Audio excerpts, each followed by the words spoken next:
Good day and welcome to Letters and Politics. I'm Mitch Jeserich. Today we're joined for the next 35 minutes or so by renowned philosopher, author, activist, and now presidential candidate, Dr. Cornel West.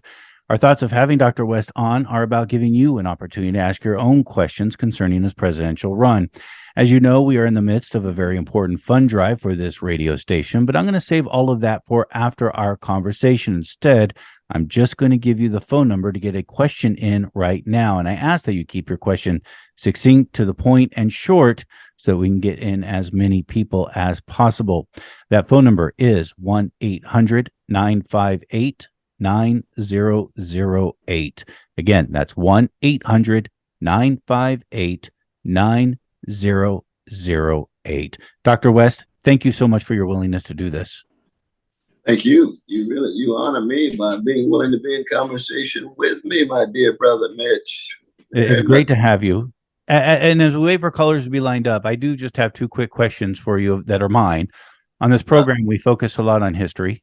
We've done a series of programs about what's known as the social gospel and the Black social gospel with Derry Gorian, who I think is a friend and a colleague of yours. The Black social gospel is a tradition that comes out of the Black church and a tradition that fuses religion with social justice. This is the tradition that Martin Luther King Jr. came out of. And after his assassination, this movement turned towards politics. Many people, including Jesse Jackson, ran for president. Others ran for Congress and won. And I asked Derry Gorian in this interview, as you now yourself were running for president, should we see your presidency and your run as part of that tradition? And he responded that you are definitely a shining star from this tradition.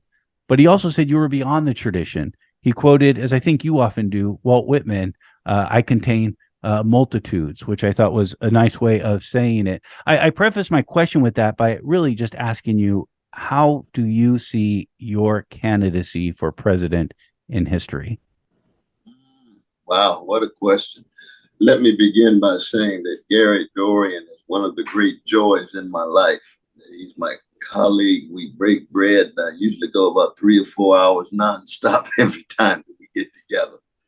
But he's someone I have a deep love for, deep respect for. And of course, his writings are just magisterial, just major text, 400, 500, 600 pages.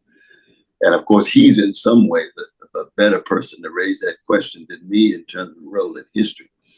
But it is true that my primary tradition is a tradition that comes out of the West household. Irene and Clifton comes out of Shiloh Baptist Church, Reverend Willie P. Cook and Deacon Hinton, Sarah Ray, my vacation Bible school teacher. You could call it Black social gospel, but it's really just it's a tradition that is rooted in a conception of the world in which love is at its core, in which courage is the means by which love stays alive. So you got love and courage, those two pillars. That's very important. And I think in many ways, though, brother, the spiritual source and resource that I've always fallen back on is very much love of families, very much Christian narratives, Christian stories, is very much concrete examples of those who empty themselves and give of themselves. That's why the Black musical tradition, in many ways, is one of the great manifestations of it. It's hard to find a musical tradition that has, in the face of so much hatred and terror and trauma, continually produces these love warriors who are grounded in giving themselves, emptying themselves, hardly having a breath when they get off the stage. That's James Brown, that's Aretha Franklin, that's Luther Vandross, that's Donny Hathaway. And there's something about that love and courage that makes all the difference for me.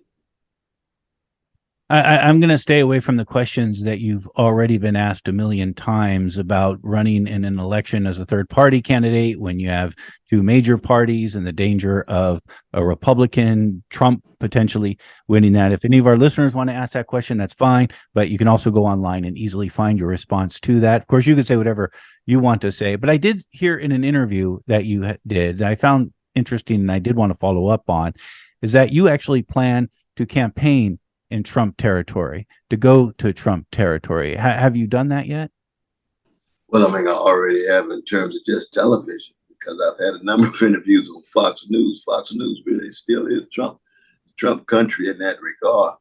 And the same is true in terms of various dialogues I've had in communities. But the campaign itself has not yet had the kind of massive rallies, or it has not been embodied in such a way that I've been able to get to either Trump country or a number of other contexts as well. We're still building up. We just constituted our team. Now, it's true, we had to kind of kick off in Mississippi, because Mississippi is always the ground zero for me when it comes to the freedom struggle in the country. Why? Because it's there you get the concentration of the worst of capitalist greed, the worst of white supremacy, the worst of male supremacy, the worst of ecological catastrophe, and then the ugly treatment of our precious gay brothers and lesbian sisters and trans. So that Mississippi, and of course that's the source of the blues too. You know, with Delta, I went straight to Delta, Mississippi, so I always connected with the blues in that regard.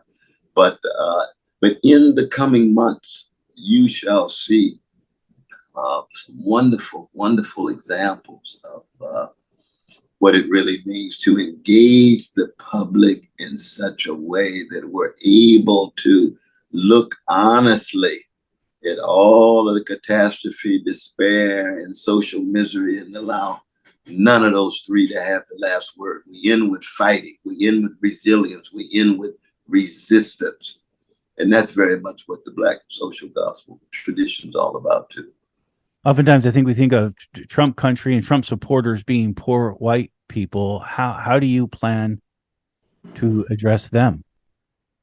Trump approach them like human beings. You know, we know that. I mean, what I call Trump a neo-fascist, but that doesn't mean that all who vote for him are neo-fascists. He's got a very diverse, heterogeneous social base. People who are voting for Trump have a tremendous diversity. 1 out of 8 voted for my dear brother Bernie Sanders in 2020. 1 out of 12 had voted for Obama. So you got a lot of different kind of folk. We got to shatter all of these stereotypes. And there are a significant number of folk in the professional managerial class who vote for Trump. I mean, Trump had 56% of white brothers and 53% of white sisters. They weren't all poor at all. They come from a variety of different strata and classes in that regard.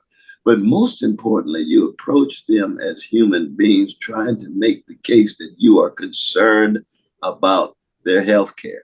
You're concerned about their jobs with a living wage. You're concerned about the education of their kids, that you're concerned about safety in their community. And there, I think if we can reach that kind of human level, that's a challenge. It's hard these days to get beyond the stereotypes. It really is, but we have to. We have to. And that's how I proceed, my brother. Let's go to our first caller, and our lines are now full as expected. Delphine in Oakland. Good morning, Delphine. You are on the air with Dr. Cornel West.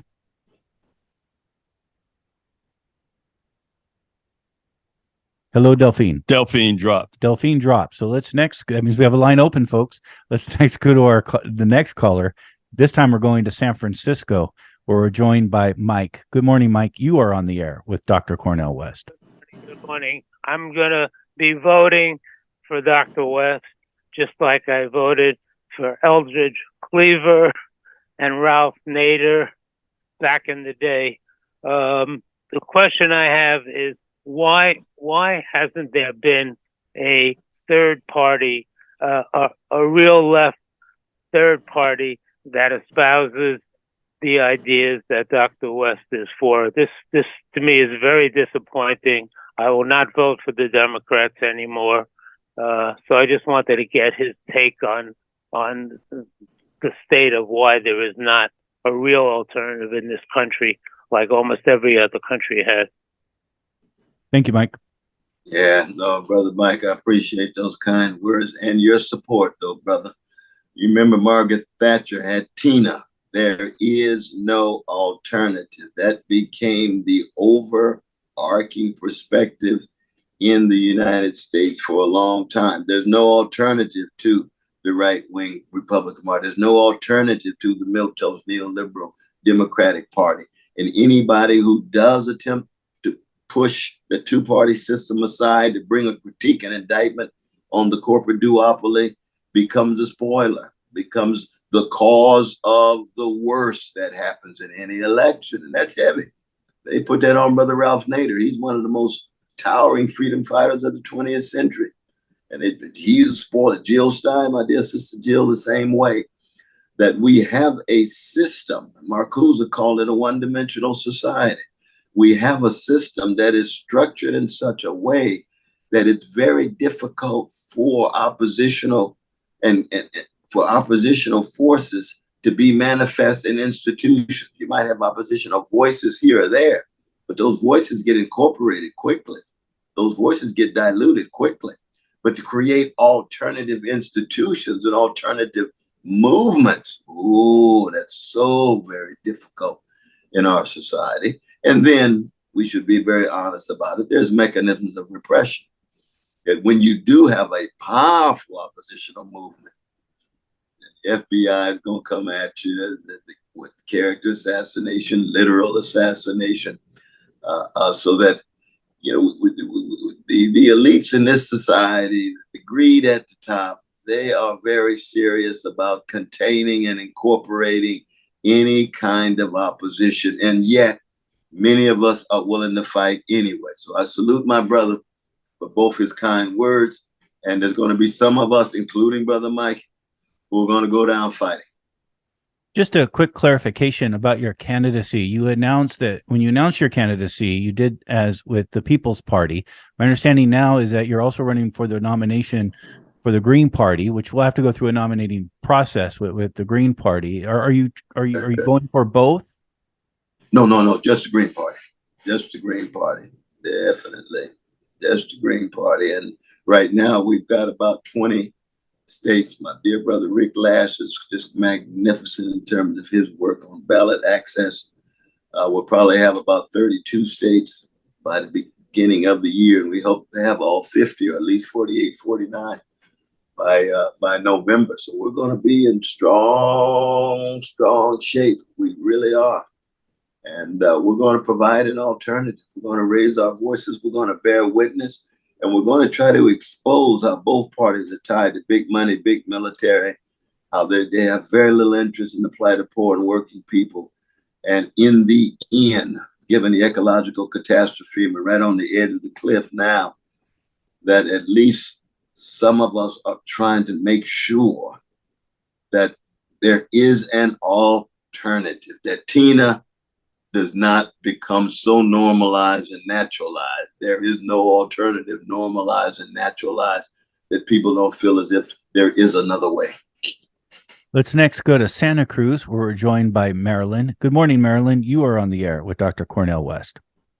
Thank you. I very much appreciate your values and advocacy. And I agree, the problem is the corporate state, capitalism underlies it all. My question is, I strongly feel medical freedom is a human right, and that mandatory vaccine laws are a violation of the basic human right to voluntary consent without coercion to any and all medical procedures, tests, experiments, and preventative measures. I'm reading from Learn the Ribs, a document called Vaccines for Health or Profit. And I also read the book by Robert F. Kennedy Jr., well documented, called The Real Anthony Fauci, Bill Gates, Big Pharma, and the Global War on Democracy and Human Health. And I wonder, what is your stand on vaccines, they all are Okay, Marilyn. have adverse effects. In fact, Yeah, we got it. Marilyn, we got it. We do want to make sure there's time for everyone, but you got your question in, and we're going to allow Dr. West to answer it. Oh, I thank my dear sister Marilyn for raising that question. I want to begin with an affirmation of what she started her statement with, which is the corporate greed sitting at the center of our society and in many ways our world. We've got an international capitalist, predatory capitalist processes at work that's just soaking the environment, workers across the board for profits, profits, profits. And there's no doubt that the pharmaceutical company has disproportionately shaped and influenced public policy when it comes to health. That relates to vaccines or a whole host of others. Now, I don't view all vaccines as the same. You see, there are certain vaccines over time that have been tried and true. There's other vaccines that have not. Now, we're talking about during the pandemic, a situation which it was very clear that they were trotting out these vaccines and not having the kind of robust public conversation that allowed for a variety of different voices and instead allowed for the pharmaceutical industry to be in the driver's seat. I mean, what I'd like to do is first, I want a truth commission to find out what really happened during the pandemic. We need to find out what was going on, what kind of pharmaceutical industry operations were actually going on. But I would never put all vaccines in the same basket.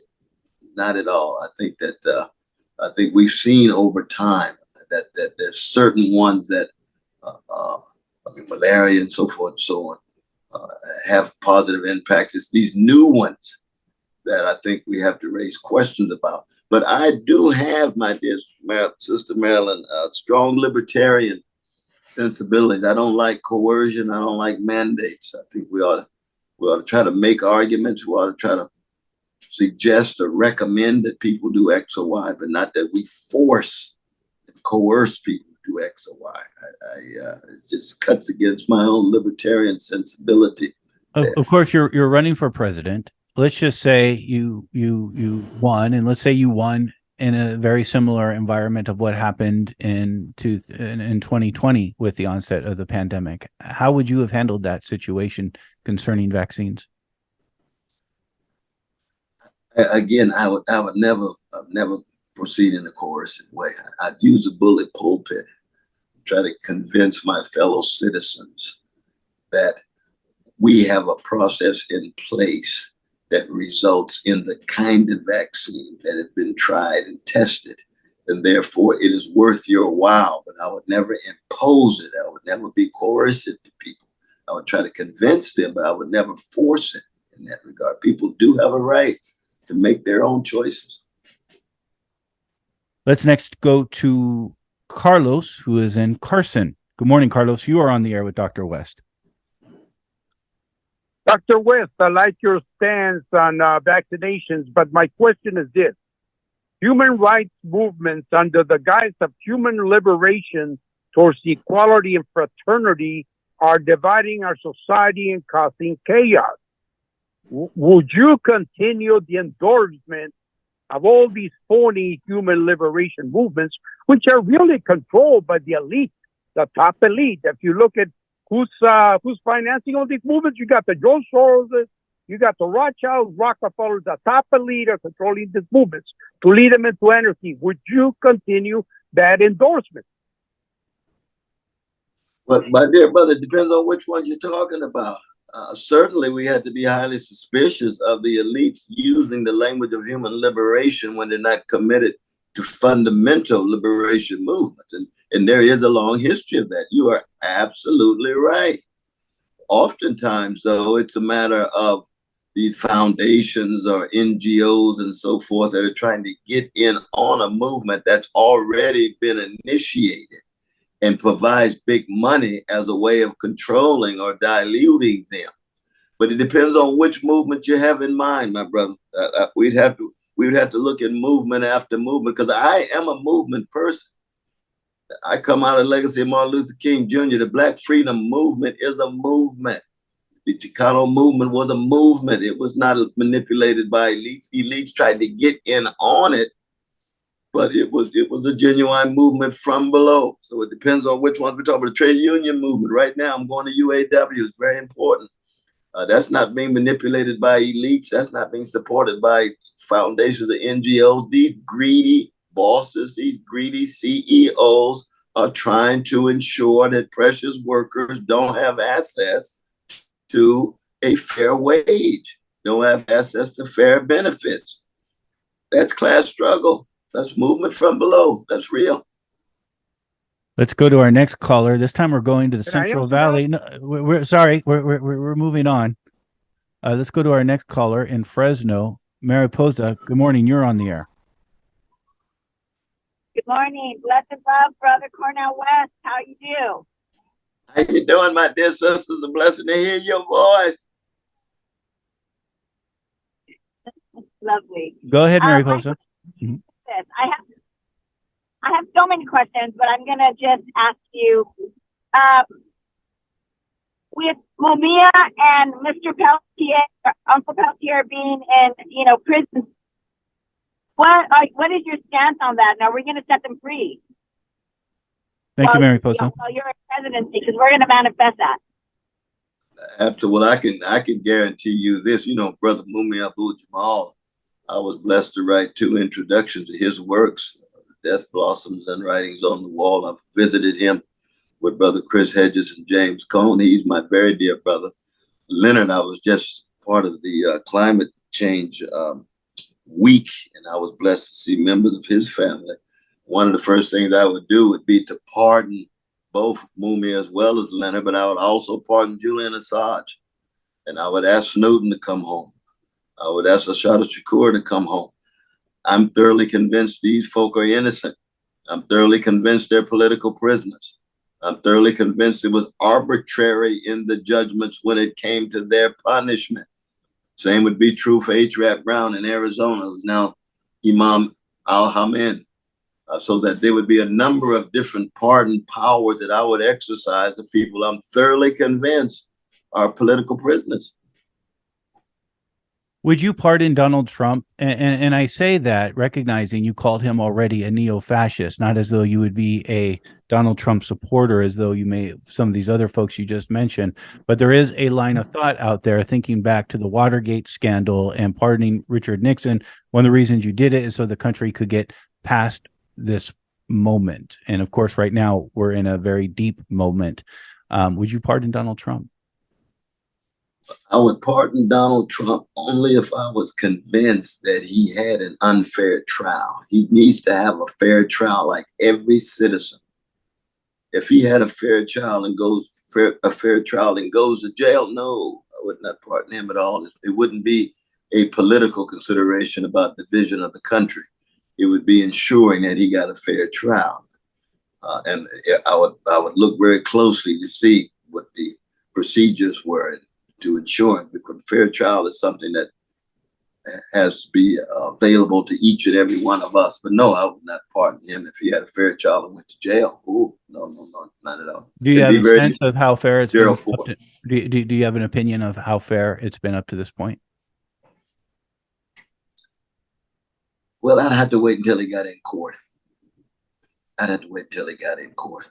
Very much so. Because, see, the problem right now is most of the evidence remains concealed and hidden. We just don't know. Again, the phone number to get in with Dr. Cornel West, and he'll be with us for about the next 13 minutes or so, is 1-800-958-9008, 1-800-958-9008. Our next caller is from Belvedere, William. Good morning, William. You're on the air. Yes, thank you very much. I'm a member of the Green Party and would certainly be voting for you because I live in California. However, there is an underlying question here, particularly for people progressives who live in states that are swing states. Certainly, Trump is going to be the Republican nominee and Biden's going to be the nominee of the Democratic Party. And in a swing state, it's going to be a narrow difference between them in terms of the number of votes. You mentioned to someone that it's good to go down fighting. I would say that it's good to live again to fight another day. And what would you say to members of the Green Party or other progressives who live in swing states where their votes for the Green Party might very well lead to fascism in the United States through a victory of Donald Trump? Thank you very much. All right. Thank you, William. No, I appreciate that, Brother William. And it's good to hear from a fellow Green, very much so. Well, one is that I would want citizens to make their own judgment and make their own choices. Because now I'm going to the end. I've made an ironclad covenant and vow that I'm going to the end, no matter what. And for people to make their own judgments and own choices and say, okay, we will vote for Brother West in California and New York and Massachusetts and so forth when it comes to Wisconsin and when it comes to Arizona, people make their own choices. I will still be in Arizona. I will still be in Wisconsin. I will still be making my case.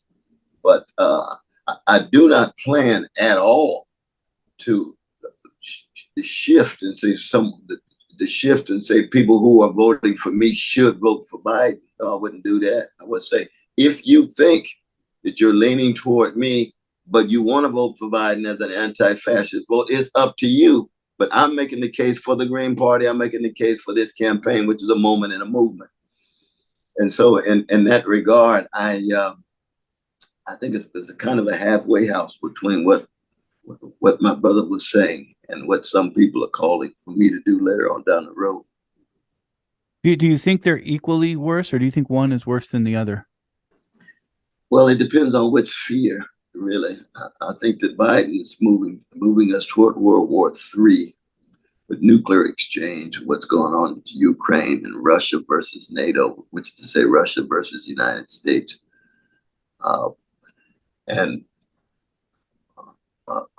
Trump is pushing us toward a second civil war and the possibility of a wholesale fascism in terms of calling into question transfer of power, dictatorial rule, trying to stay in power forever. And both of those are as serious as it gets. That's why this particular historical moment that we're living in, the levels of self-destruction of the planet, democracy, possibilities of quality relations, is just in some ways overwhelming, but we have to keep fighting. But it depends on what particular spheres you're talking about. I think that Biden has some deep fascist elements in terms of the mass incarceration state, in terms of surveillance, in terms of the treatment of Julian Assange, which is just the peak of an iceberg. Any kind of deep truth-telling being criminalized and so forth. Those are fascist moves. I think Trump is more wholesale fascist, but I reject both. And this is why I believe that there's a rot at the center of the corporate duopoly. I mean, it's a little Shakespearean. Something is rotten in Denmark. Something deeply rotten in the corporate class in the United States, with greed and an indifference toward poor and working people. Something deeply rotten in the militarizing at home with the police murders and brutalities, and the militarizing abroad with drones dropped on innocent people. And we haven't even got to the Ukraine yet in terms of the provocation of the Russian Federation that results in this very ugly and criminal invasion. David in San Francisco is next up. Good morning, David. Morning, Mitch. Good morning, Dr. West. How you doing there, I've been brother? listening to you for years, sir, and I think you would make a great president. However, doesn't really make any difference to me, but I'm just curious as to know if you've announced or who you choose as your vice presidential running mate. Thank you. Thanks, Ooh, David. appreciate those kind and generous words, my brother. No, I haven't thought about it. You know, I've got to win the nomination of the Green Party. That's August of next year. And I'll probably announce around July or so, right before. So I haven't thought about it. you could send some recommendations to the campaign, my brother. We got about Open to your insight. Open to your insight.